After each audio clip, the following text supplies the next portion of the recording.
Hello friends, welcome to the dream success academy. मैं अविनाश आप सबका स्वागत करता हूं आज के इस वीडियो में।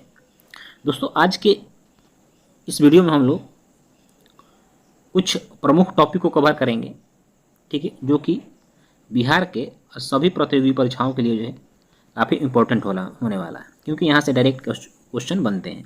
तो देखिए, आज हम लोग क्या कवर करेंगे। आज हम लोग बिहार के प्रमुख खनिज यानी कौन से धातु किस जगह से मिलते हैं को कवर करेंगे, ठीक है।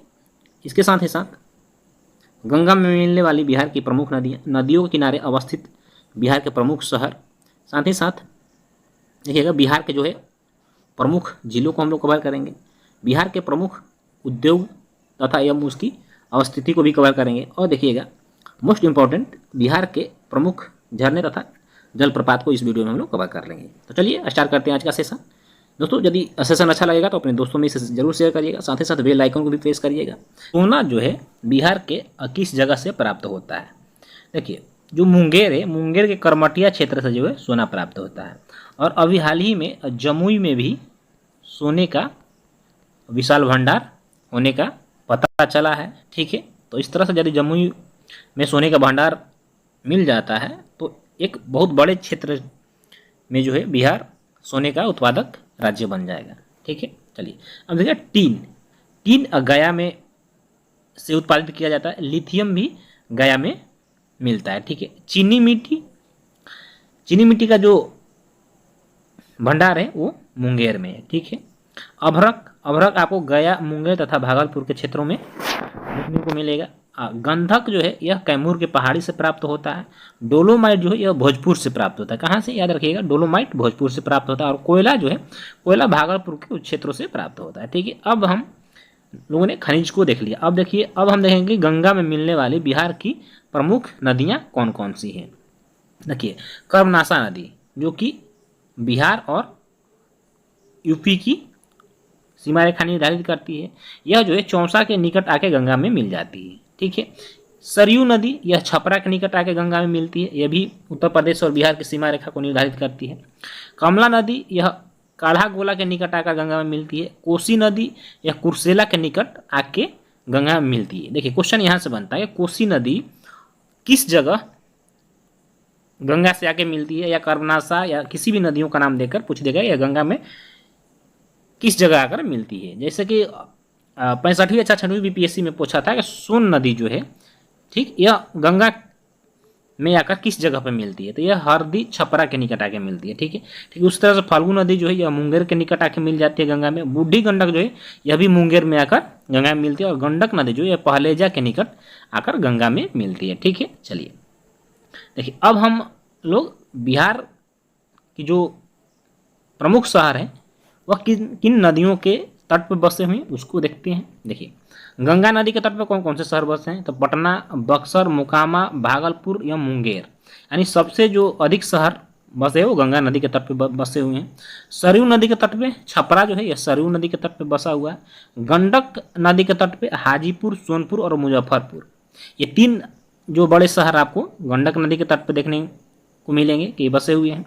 फाल्गु नदी के तट पे गया बसा हुआ है। बूढ़ी गंडक नदी के तट पे मुजफ्फरपुर, समस्तीपुर, बेगूसराय, खगड़िया और चंपारण बसे हुए हैं, ठीक है। पुनपुन नदी के तट पे औरंगाबाद, जहानाबाद और पटना, यानी पुनपुन नदी के तट पे तीनों जगह, पटना एक्चुअली गंगा नदी के तट पे, किंतु पुनपुन भी नदी के तट पे कुछ हिस्सा पटना का लगता है, ठीक है। देखिए, कमला नदी के तट पे दरभंगा बसा हुआ है। सोन नदी के तट पे पटना और मनेर बसा हुआ है, ठीक है। और महानंदा नदी के तट पे जो है किशनगंज, पूर्णिया और कटिहार प्रमुख जलप्रपात को, क्या बिहार के प्रमुख जलप्रपात, जो कि वेरी वेरी इंपॉर्टेंट क्वेश्चन यहाँ से बनते हैं आपको। और एग्जामों में जो है बिहार के एग्जामों में ये ककोलो जलप्रपात जो है ना किस जिले में है, तो याद रखिए यह नवादा जिले में है। इसको मोस्ट वेरी वेरी इंपॉर्टेंट करिएगा, क्योंकि ककोलो जलप्रपात बहुत बार एग्जामों में पूछा है।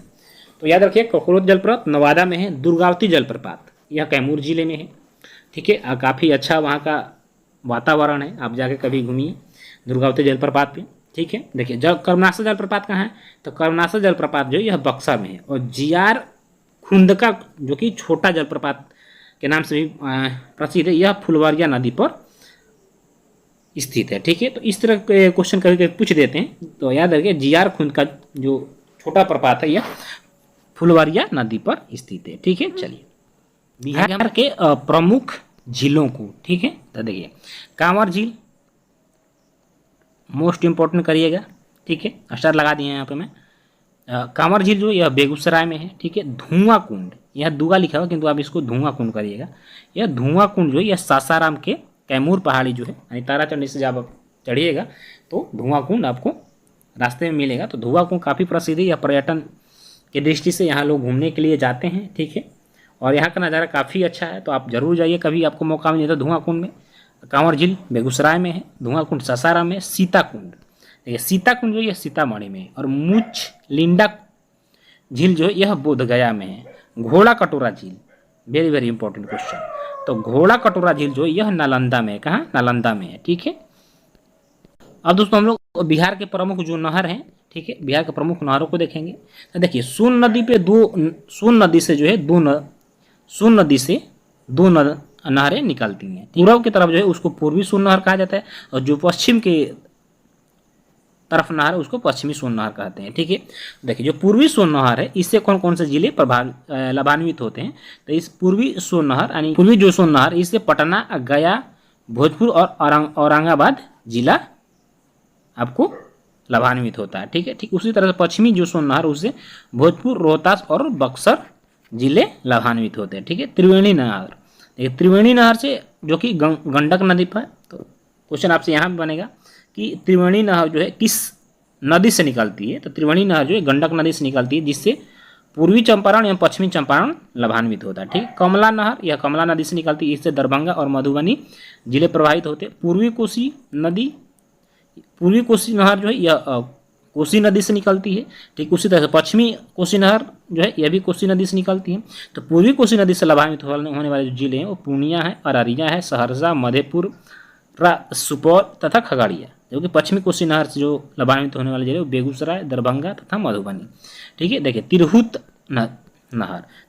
नहर जो है यह गंडक नदी से यह भी निकलती है, इससे सारण और चंपारण लाभान्वित होते हैं। ठीक, उसी तरह से तेउर नहर यह भी गंडक नदी से निकलती है, इससे भी चंपारण, पूर्वी चंपारण और पश्चिमी चंपारण दोनों जिले प्रभावित लाभान्वित होते हैं। और सकरी नहर जो है सकरी नदी से निकलती है, इससे मुंगेर, लखीसराय, गया तथा पटना ये 4 जिले लाभान्वित होते हैं। ठीक है, अब हम लोग बिहार के प्रमुख उद्योगों में उसकी अवस्थिति को देखेंगे। देखिए बिहार में रेलवे का एक बहुत ही बड़ा कंपनी है, कौन? Bharat wagon and engineering company limited, यानी कि रेलवे के वहाँ पे बोगी बनाए जाते हैं। ठीक है, कोच बनाया जाता है जो कि मोकामा में स्थित है। ठीक है, चलिए सिगरेट फैक्ट्री एवं बंदूक कारखाना कहाँ है? तो यह मुंगेर में है, सिगरेट फैक्ट्री और बंदूक कारखाना।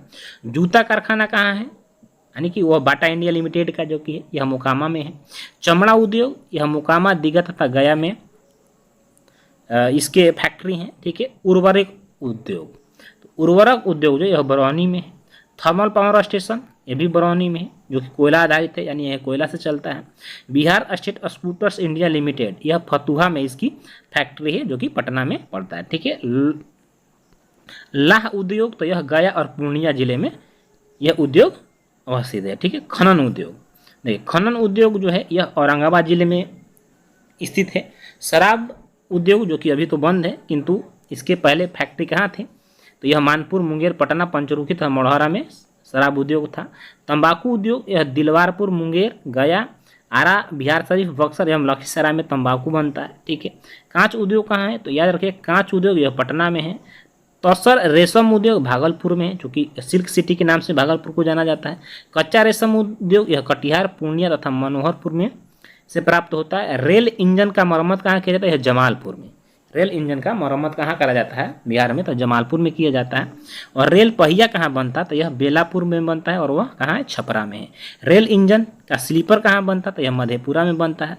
सिंदूर कहाँ बनता है? तो लखीसराय में बनता है। ठीक है, यानी कि सिंदूर उद्योग जो है लखीसराय में। सूती वस्त्र उद्योग किस किस जिले में है? तो यह गया में भी है, फुलवारी शरीफ में, डुमराव, मोकामा, पटना, मुंगेर, भागलपुर, मधुबनी और मुजफ्फरपुर में भी है। ठीक है, चलिए आगे देखिए सीमेंट उद्योग। तो सीमेंट उद्योग के लिए जो है रोहतास जिले का डालमिया नगर, जो कि डालमिया नगर तथा बंजारी सुप्रसिद्ध है।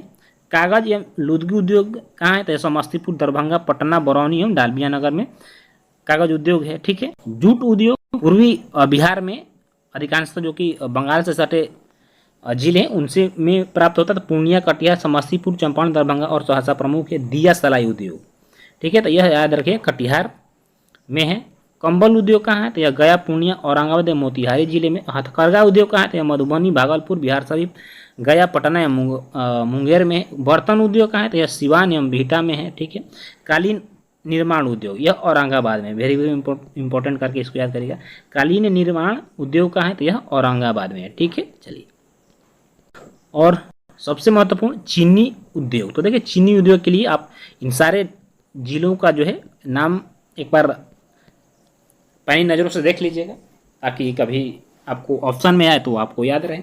दोस्तों इस वीडियो में हम लोगों ने आज जो है इतने सारे टॉपिक को कवर कर लिया, जो कि आपके एग्जाम के पॉइंट ऑफ व्यू से काफ़ी महत्वपूर्ण है। तो इसे आप ज़रूर याद करिएगा। आपको इसका PDF चाहिए तो आप मेरे टेलीग्राम चैनल से जुड़ सकते हैं, डिस्क्रिप्शन में उसका लिंक दे दूंगा, वहाँ से आप PDF प्राप्त कर लीजिएगा और इसका रिवीजन करते रहिएगा। तो यदि सेशन अच्छा लगा हो तो अपने दोस्तों में जरूर शेयर करें, साथ ही साथ बेल आइकन को जरूर प्रेस करें, चैनल को सब्सक्राइब कर ताकि कोई भी मैं वीडियो अपलोड करूं आपके एग्जाम से रिलेटेड तो उसका नोटिफिकेशन आप तक पहुंचे। और दोस्तों आशा करता हूं आपकी जो स्टडी है काफ़ी अच्छे चल रही होगी। थोड़े से अंतिम समय में थोड़ा सा और मेहनत करने की जरूरत है और आपको सफलता जरूर मिलेगी। इसी शुभकामनाओं के साथ विदा लेते हैं आपसे। जय हिंद, वंदे मातरम।